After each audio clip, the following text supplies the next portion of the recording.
Bismillahirrahmanirrahim. Assalamualaikum warahmatullahi wabarakatuh.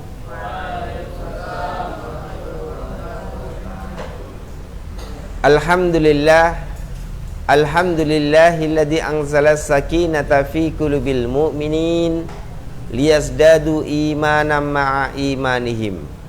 Asyhadu an la ilaha illallah wahdahu la syarikalah wa asyhadu anna Muhammadan abduhu wa rasuluhu la nabiyya ba'da.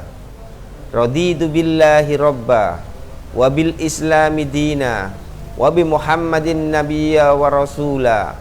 Rabbi zidni ilma warzuqni fahma bi rahmatika ya arhamar rahimin. Alhamdulillah, di malam hari ini kita masih dipertemukan oleh Allah Subhanahu wa taala di majelis yang mulia di tempat Panti Asuhan Ki Haji Ahmad Dahlan.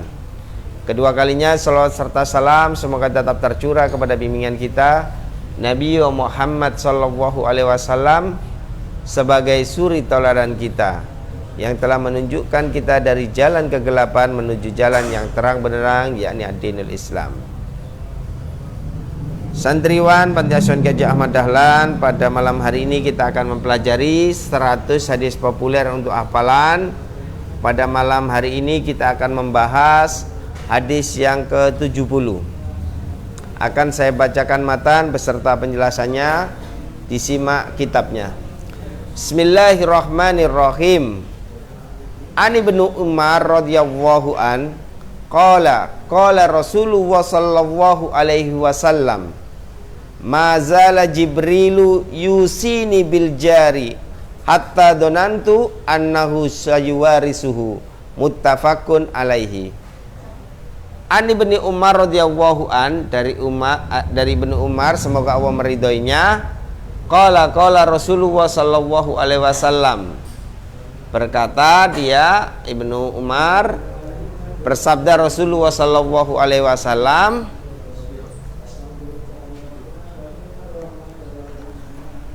mazalat Jibrilu yusini bil jari. Malaikat Jibril selalu senantiasa atau terus menerus mewasiatkan kepadaku bil jari, tentang tetangga. Hatta donantu, sehingga aku mengira annahu sayuwarisuhu, bahwasanya tetangga itu akan mendapatkan warisan. Nah, ini berarti hadis ini menjelaskan bahwa malaikat Jibril senantiasa mengingatkan Nabi Muhammad SAW untuk selalu berbuat baik kepada tetangga. Sampai-sampai hatta donantu annahu sayuwarisuhu, sampai Nabi itu mengira bahwa nanti kalau Nabi wafat itu tetangga itu mendapatkan warisan dari Nabi SAW. Kenapa? Karena seringnya malaikat Jibril mengingatkan Nabi hak-hak tetangga untuk berbuat baik terhadap tetangga. Banyak hadis Nabi SAW yang memerintahkan kepada kita umatnya untuk selalu berbuat baik terhadap tetangga.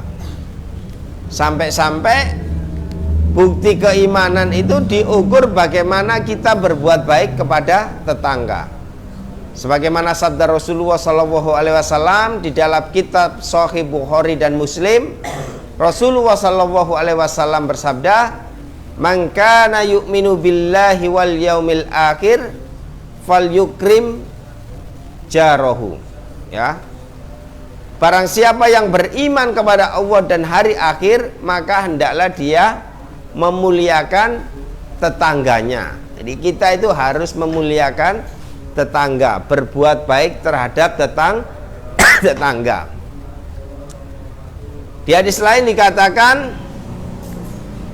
ketika kita memilih rumah, ketika kita akan menempati suatu rumah, maka kita harus melihat tetangganya, apakah tetangganya baik ataukah buruk, ya.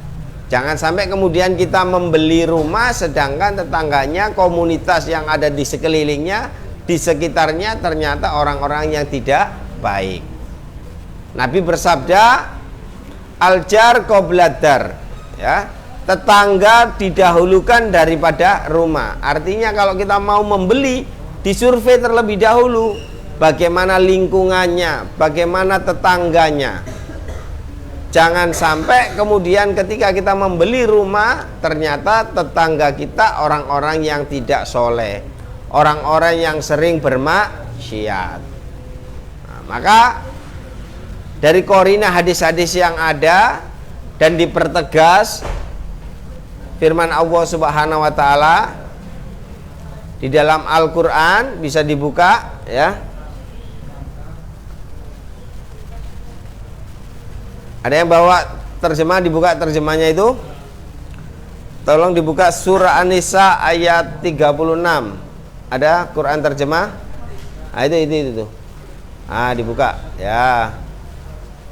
Quran surah An-Nisa ayat 36. Nah, dibacakan.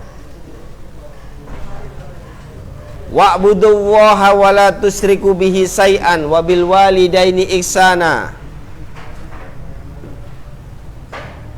Wadil kurba wal yatama wal masakini wal jaridil kurba wal jaril junubi was sahibi bil jambi wa ibnis sabil wa ma malakat aymanukum innallaha la yuhibbu man kana mukhtalan fakhura. Artinya ya, surah An-Nisa ayat 36. Wa'budullaha wa la tusyriku, dan beribadahlah kepada Allah dan jangan mensekutukan. Kemudian dengan sesuatu, wabil walidaini ihsana, dan berbuat baiklah, berbaktilah kepada kedua orang tuamu dengan baik. Wabidil kurba, dan terhadap kerabat dekat. Wal yatama, dan anak-anak yatim. Wal masakini, dan orang-orang miskin. Wal jaridil kurba wal jaridil junubi, ya.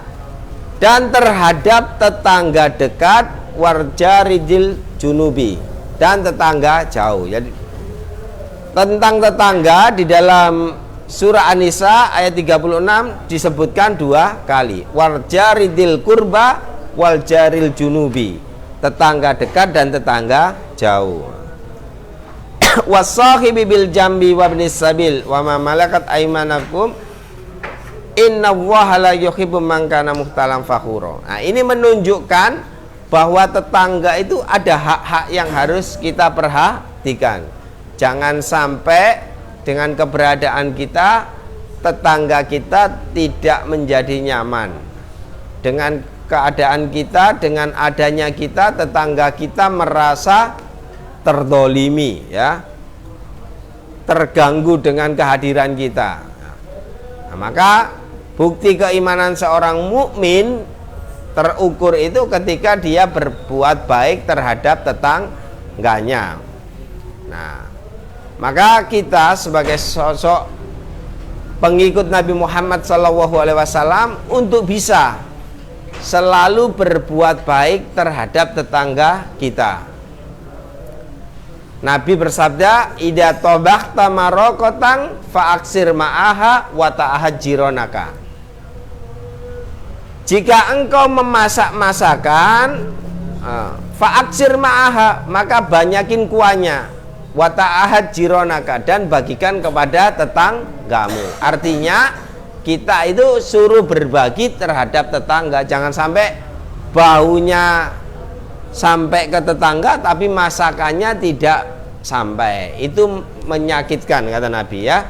Jangan sampai menyakiti perasaan tetangga dengan masakan kita harum baunya, sedap rasanya, tapi tidak mencicipinya, ya. Diberikan meskipun hanya semangkok, ya, meskipun hanya sedikit diberikan, tapi jangan kuahnya betulan, ya. Kuahnya dikasihkan tetangga, dagingnya untuk keluarga, jangan, ya. Dikasihlah sedikit, ya, meskipun tidak 1 kilo, ya, mungkin 1 on kasih tetangga, ya. Untuk keluarga mungkin 3 on, ya. Tetangga kiri 1 on, tetangga kanan 1 on. Nah, kita 3 on, nah, cukup kan? Nah, seperti itulah, ya. Jadi Nabi itu bagaimana berbuat baik terhadap tetangganya sampai tetangganya itu dikira nantinya mendapatkan warisan, padahal tetangga tidak mendapatkan warisan, karena waris itu adalah garis keturunan ya. Jadi untuk warisan itu apa? Senasab. Nasab itu garis keturunan, bukan menyamping ya, tetangga tidak mendapatkan. Tapi karena seringnya malaikat Jibril mengingatkan untuk berbuat baik terhadap tetangga, sampai Nabi hatta donantu annahu sayuwarisuhu, sampai Nabi mengira bahwa nanti tetangga itu dikira mendapat warisan ya. Demikian materi hadis yang ke-70 ini. Semoga dengan materi ini kita bisa lebih meningkatkan kualitas keimanan dan ketakwaan kita dengan berbuat baik terhadap tetangga, selalu menjaga keberadaan kita, menjadikan tetangga kita nyaman, menjadikan tetangga kita tenang. Maka disitulah letak keimanan kita sebagai seorang mukmin. Akhirul kalam, nun wal qalami wa ma yasturun. Wassalamualaikum warahmatullahi wabarakatuh.